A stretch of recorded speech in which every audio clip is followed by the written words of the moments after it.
So what's up mga sir, nandito na naman tayo para sa panibagong video. So for today's video, ito, may order tayong lifter para sa Yamaha R3. Pwede rin to sa MT-03 tsaka R3 na version 2. Pero ito ikakabit natin to sa R3 natin na version 1. Nga pala, magiging available na din pala to sa BR Garage. Sa mga gustong umorder, PM lang kayo. So ito nga pala ang ating R3. Ayan, dito natin kakabit yung lifter. So wag niyo muna pansinin itong itong basahan kasi pinagawa ko muna yung upuan yun eh. So ngayon ito, ayan, ganyan ang kanyang tayo pag wala siyang lifter. Ayan. So pag may lifter na siya, ayan, itong part na to aangat yan. Gagawin siguro siya. Pero try natin, tingnan natin mamaya. Yung magiging seat height niya parang sa R15 na. Dito kasi sa R3 sobrang baba.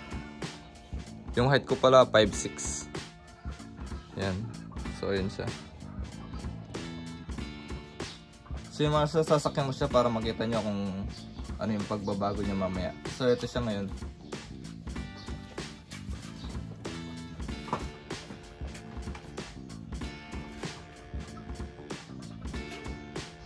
So bali, di siya tiptoe. Yan.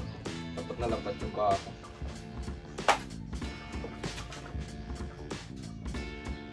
Tingnan natin sa pag nakaligtan na.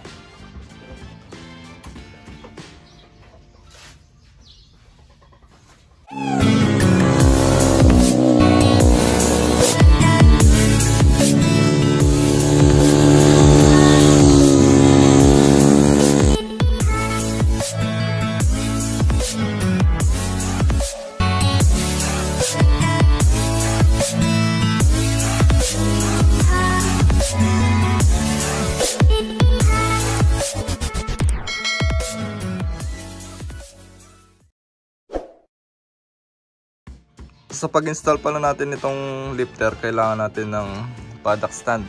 Saka kung may jack kayo, ayan, malaking tulong din yan. Pero kung wala naman, kahit yung mga patong-patong lang na kahoy. So meron din tayo ditong kahoy. Yan, kasi gagamitin natin to side stand.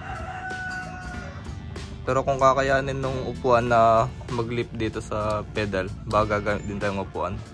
Para dito na lang tayo mag-lift. Bali kung naka-stock pipe pa kayo, itong stock canister. Dito natin siya kakabit yung jack. Kung may mga kahoy nga, dito nyo rin siya ipapatong. Papangatin nyo itong sa likuran, to swing arm. Para pag tinanggal natin mamaya itong bolt, ayan, is walang pressure sa likod. Para bumaba siya, o kaya mag-play. Hindi sumama itong mismong bike. Kung naka-straight elbow naman kayo, yun, nagpalit na kayo ng elbow, wala nitong canister. May bakal naman siya. Kung saan siya nakatornilyo. Ayan.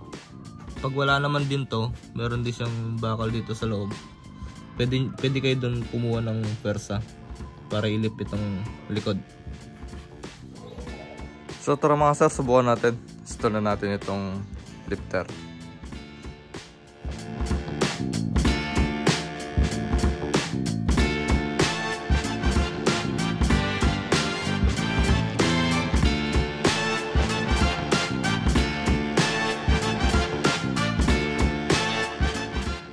So ito na yung ating R3 na nakalift na. So ganyan yung ginawa kong diskarte. Yan. So yung paddock, dyan lang yan. Para pag tatanggalin natin yung jack, sakto lang siyang shimute dito. At di na tayo kailangan tumawag na ibang tao para tumulong. So ito rin yung upuan. Yan. So may pedal ko siya kinabit. Kabilaan yan. Yan, para walang galaw. Tapos naglagay na rin tayong kalang dito sa harap. Para hindi umabante itong motor. So ito pala yung jack. Ayan. Nilagay ko lang sa mismong resonator. Yung stock canister ng elbow. Ayan siya. para mapaangat ko lang kahit ako mag-isa. Pero kung may kasama naman kayo, pwede naman kayo magbuhatan. Tapos ipatong nyo itong dalawang upuan magkabilaan. Para kahit di na kayo gumamit ng kahoy. Yan. So nakalip na siya mga sir. Tatanggalin na natin yung tornilyo dito. And nakalabas naman siya dito. Tapos may isa pang bolt dito sa kabila para pang kontra. Dito natin ipapatong yung lifter para umangat tong shock. Sa pagtanggal ng bolt ditong shock, kailangan natin dito ng 17mm na close wrench, tsaka 17mm din dito. Pwede nyo rin tanggalin itong upuan para walang nakasagabal pag tatanggalin nyo yung bolt. Okay lang kahit wala yung upuan kasi nakalifter naman siya dito. Ayan. So wala siyang galaw.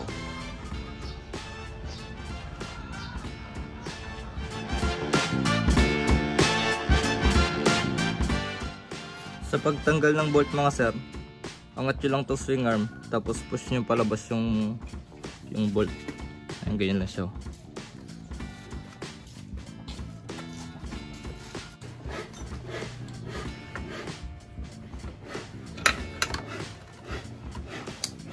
Yung mga sir, natanggalan natin itong bolt. Kukunin lang natin itong bushing kasi papakat natin to. Sa kinabit ko na itong lifter. Ayan, so ganyan yung kanyang pesto. Papatong nyo lang dito kung saan siya nakalagay ng shock. Ayan, ganyan yung pesto nya. So wala pang bolt yan. Ito pala yung stock bolt. Ito, sakto-sakto lang to pag kinabit nyo na to. Tapos ito na yung magiging bolt ng shock. Ito rin yung bushing ng bago na shock nyan. Ito. So dito siya papasok dyan. Ang problema natin ito kasi malaki. Ganyan siya ka Pero sundan lang natin yung puputulin niya. Ayan, putulin natin siya dito para sakto sa lifter. So tanong nga kung may nabibili ba nito para pag gusto may balik yung shock mo. May na-order na to sa Yamaha pag gusto niyo ibalik yung stock height. Mga nasa 200 plus siguro to. So dito na siya niyan.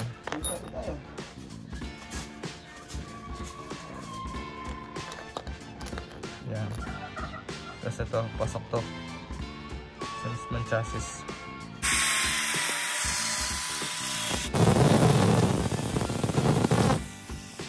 So ito na yung ating stock bushing. Ayan, nakat na natin. So ganyan siya sinundan ko lang to. Tapos ito pwede nyo rin pala ito itabi para kung sakali gusto nyo ibalik si stock, idugtong lang siyang ganyan. Ayan. Tapos bolt on.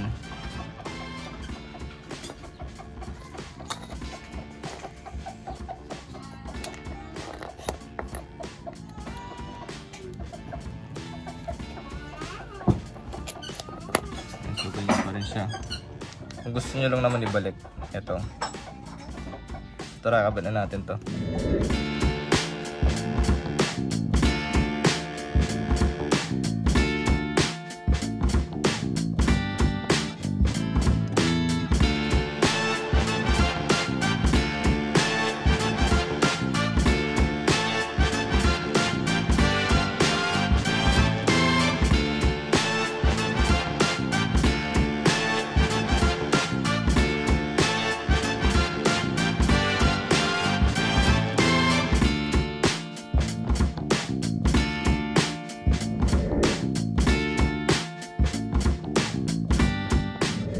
So yung mga sir, nakabit na natin itong ating lifter. Ayan, so ganun lang siya kadali. So napaka-easy lang, sundan nyo lang yung pinaggagawa ko. Makakabit mo siya ng madali. Ayan siya.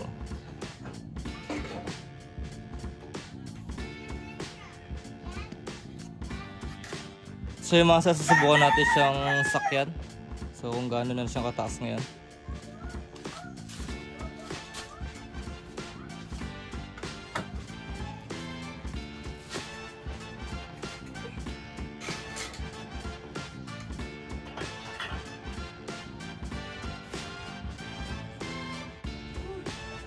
So yung mga sir, sobrang taas na niya ngayon. So naka-tiptoe na ako. Yan, tapos na rin dito sa likod.